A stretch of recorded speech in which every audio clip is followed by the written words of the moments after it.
For those of you who are looking for the Olivia Newton-John autograph session, you're in the wrong room. So anyway, I thought last year I was here, I would had trouble really getting knowledge connection with other people in Banner.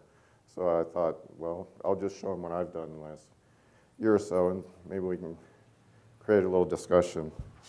Today we're gonna, let's see if I can get the arrows right. Oh, there we go. Today we're going to talk about a few different things: our background, how you rename course sections, adding staff members to your feed, setting up college and department sub-accounts in Canvas, and future directions that we're thinking about working on next. And then we'll take questions. Here's my background. I went to Xavier and then went out to the corporate world for a while and came back, and I'm now the Learning Systems Administrator. And Xavier, we're a Catholic university founded quite a long time ago in Cincinnati, Ohio, and we have around 6,500 students or more, and we're very proud of our Musketeers. They were we were in the Sweet 16 last year. And Xavier's LMS history. We had Blackboard for over 10 years. I was on it most of that time. We went from version 5 all the way up to 9.1. As I said up there, I was the original Blackboard person. We just self-hosted then, but as it grew, we had Blackboard hosted. And then we finally found the Canvas bug and decided to switch. We phased in last year or two, and it's doing very well. Our first topic here, renaming course sections. And what was our problem? On Blackboard, our information had the term, course, and section. On Canvas, on the course drop-down menu, a lot of times you couldn't tell courses apart. You know, they'd have the same name, same semester, as in this example here. And it made trying to copy or import content interesting. It's like trial and error. So, how do we fix this on the Canvas side? Well, one of the first things you need to check is your Canvas IMS ES importer plugin. And this is set by your Canvas account manager. And you can only have one name per section record. And here are your settings. You can use short, long, or full descriptions for the importer settings. Short is just the banner number, long is the subject, course, and section, full is the actual description of the course. And here's an example of what we had it set at in Canvas by our manager. But still, this wasn't quite set right, and we wanted to make some changes. But you couldn't do it on the Canvas side. So what did we want to see?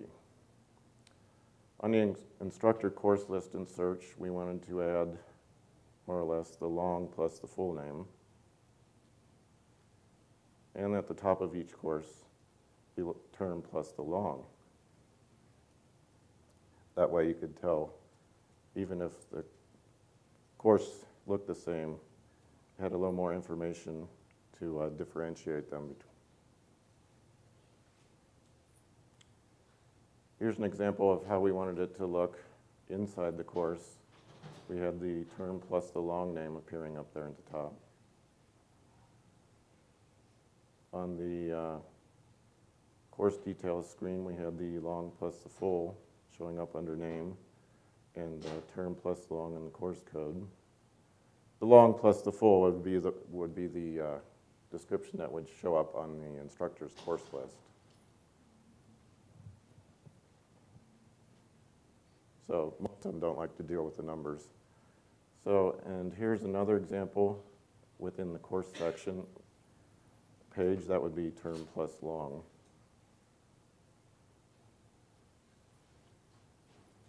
So what was our solution?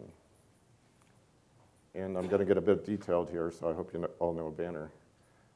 There's a Banner package called ICSS-KCOM, and we needed to increase the long description to add in the term code.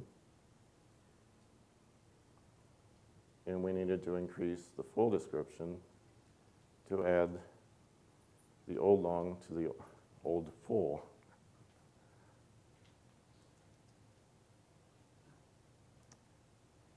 Step 2, add custom functions in ICSS-KCOL to populate the new fields.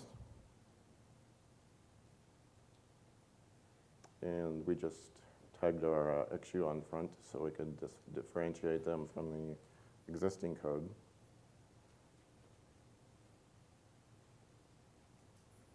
I know this is a bit detailed, but here's an example of the long description as it was rewritten.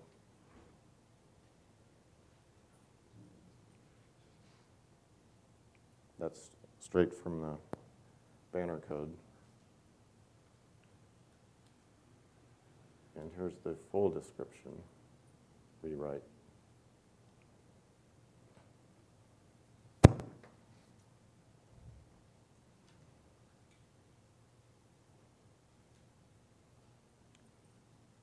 In step 3, we needed to change the function fget section in that ICSS-KCOL to call these custom functions. And here's an example of how we changed those.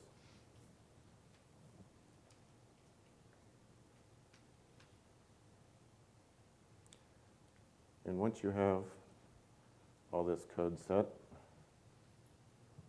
step 4, to update the current courses or import new courses in the improved format, you have to run the start of term imports, and that's in the ICGOR LDI. And then you would pull the XML off your Banner job server and import it into Canvas.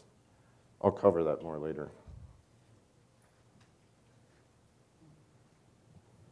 Next project is a bit more brief, adding staff members.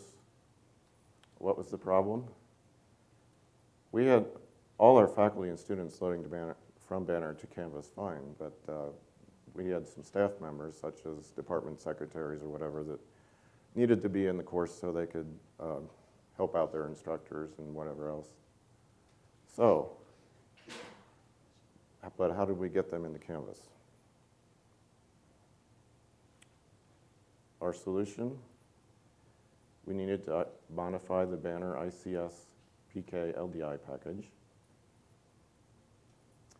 And the code was in 2 different places. In the unedited package, there's the line numbers. If you've done a lot of edits, that might not be important.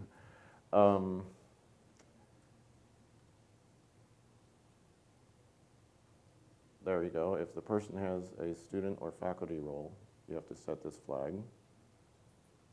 And here's some existing code, what it looked like. And all you need to do is add the employee role to that statement.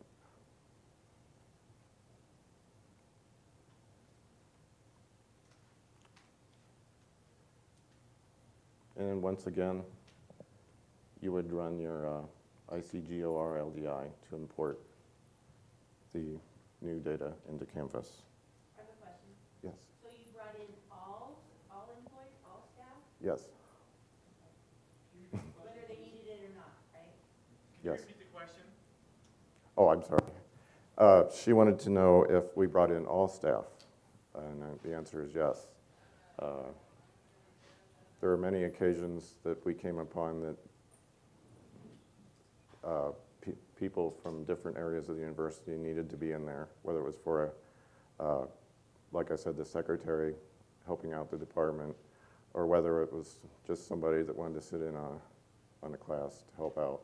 So, yeah, it did pull in a lot of people that probably wouldn't normally even sign in, but I didn't see a way around it, the way they had it defined.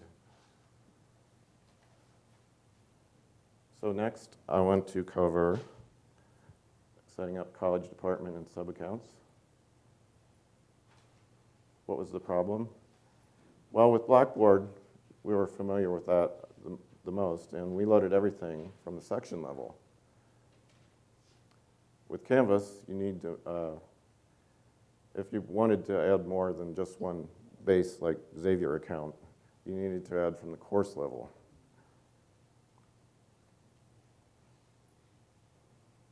And what was our solution? Step 1, set the integration partner system code validation in GTV INTP.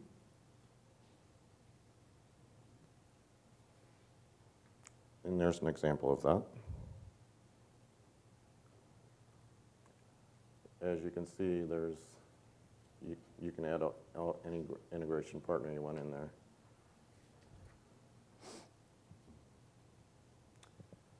If you have one LMS, the BB integration partner code can be reused. That's what we did. It saved a lot of data rewrite for all the existing courses. And we also reused the Luminous destination there in the Luminous message broker. If you have more than one LMS, you'll need to define an additional integration partner and a topic in Luminous. Although during our transition, we just used one for both, since they were all the same. I should explain that. We offered a parallel transition from when we were running Blackboard and Canvas side by side, and they could choose whichever system they wanted to use.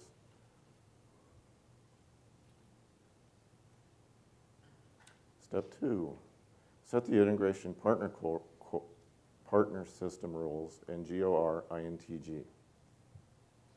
And there's an example of our setting.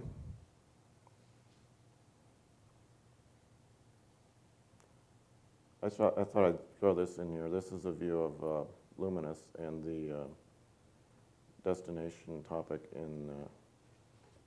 that you can use for integration. Like I said, if you have two LMSs, you're going to have to create another one.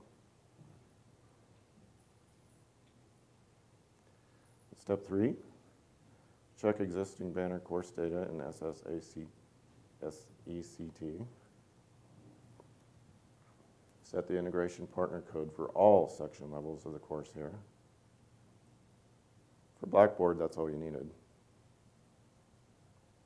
And that's where it is set within that page.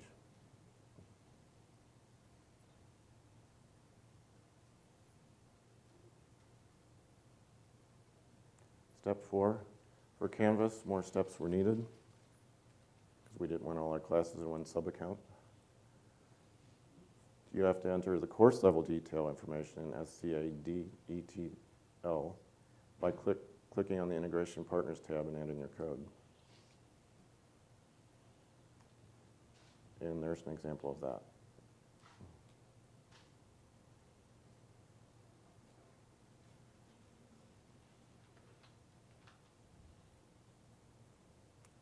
Step 5, if you did not update the SCADETL previously, the SCRINTG table it creates will be empty.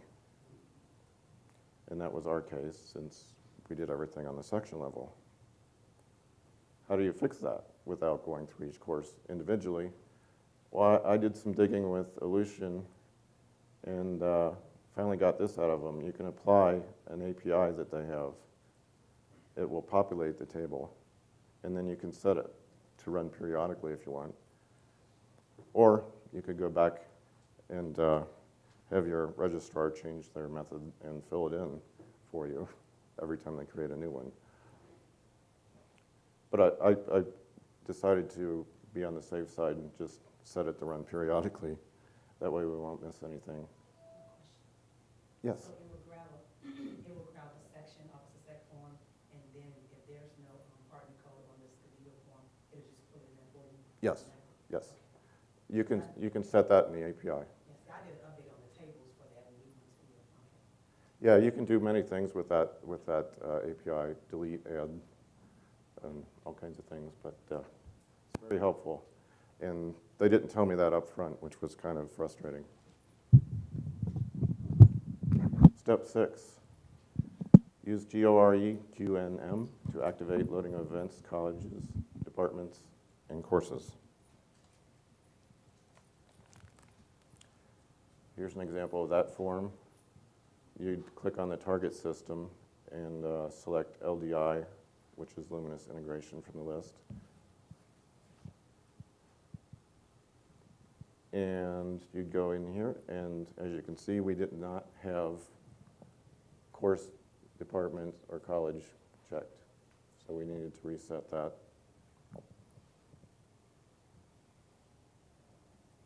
Step 7, run the ICGOR LDI with the required parameters for the term you need to load. Once again, this is the main job with create your XML. Make note of your job number that's generated for future reference, because that's what you will need to look up on your Banner job server. Here's an example of the LDI form and how we set it. First few you leave blank. The term, you can only do one at a time. At least I've found it better to do one at a time so you don't get screwed up.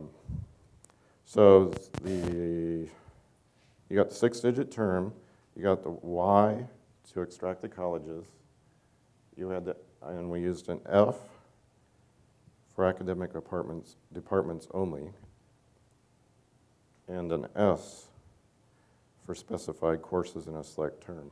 These are all listed in the Banner manuals. There's several options you can use here. Paging down the screen, this is the same form. We entered the S to extract specified sections for each select term, and ends for most of the rest of them, because we had already loaded these courses and we did not need to change those. It's also important to enter your partner code down at the bottom there. And paging down again to the bottom.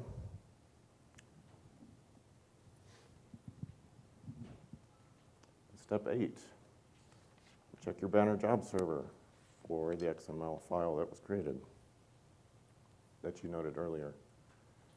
Download the file and import the file into Canvas using the SIS import screen and the IMS Enterprise Specification XML .zip choice.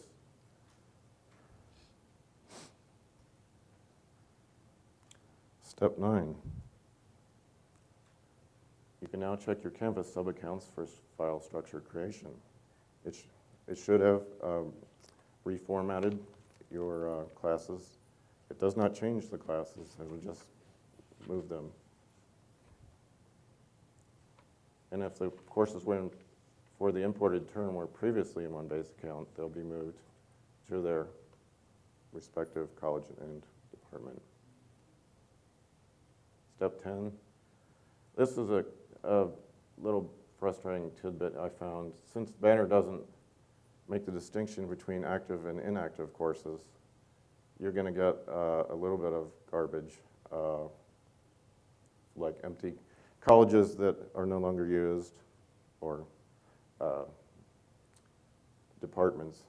But I just went through and deleted those. They'll be recreated again the next time you run your start of term, but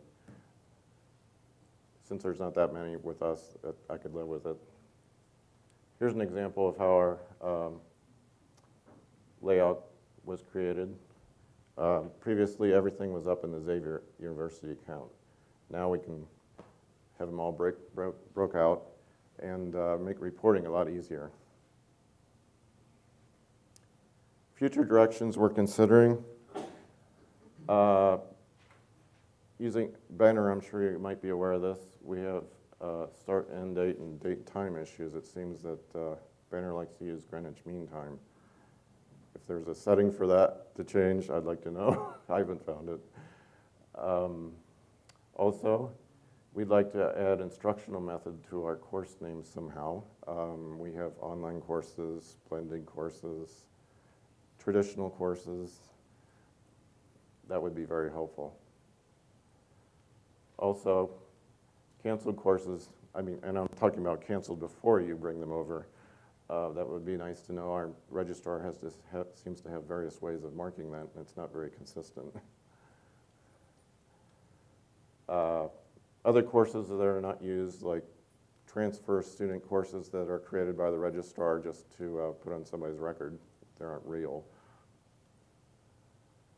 And of course, my big issue I've been working on for more than a year is loading Canvas grades to Banner. There's been a lot of problems with that.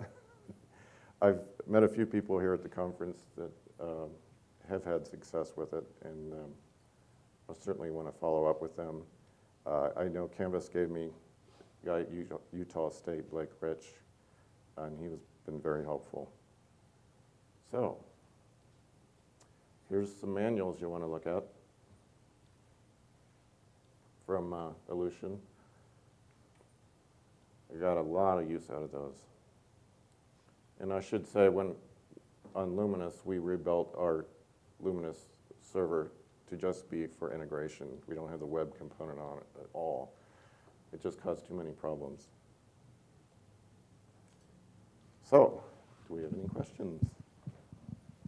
Folks, as you have questions, I'll bring you the microphone. You can ask Hopefully I a question. didn't confuse everybody. Yes. Will the slideshow be available for us to get the actual presentation? I'm sorry. Can I get that presentation from you? I believe Canvas is recording all these. They will be made available. Other questions? Yes. Hi, could you explain again how you said Canvas, the sections versus courses, how that works? How you said in Canvas, they do it by course or by section, but in Banner it was the other way around? Well, Blackboard, which is what I'm most familiar with, did everything on the section level. Canvas, if you want your sub-account set up like that, you'll have to do it on the course level. And then the sections are underneath the course yes, level? Yes. Okay, thank you. It's a matter of levels. Anybody else? Anyone else? Okay, thank you, Paul. I hope I've been useful to some of you.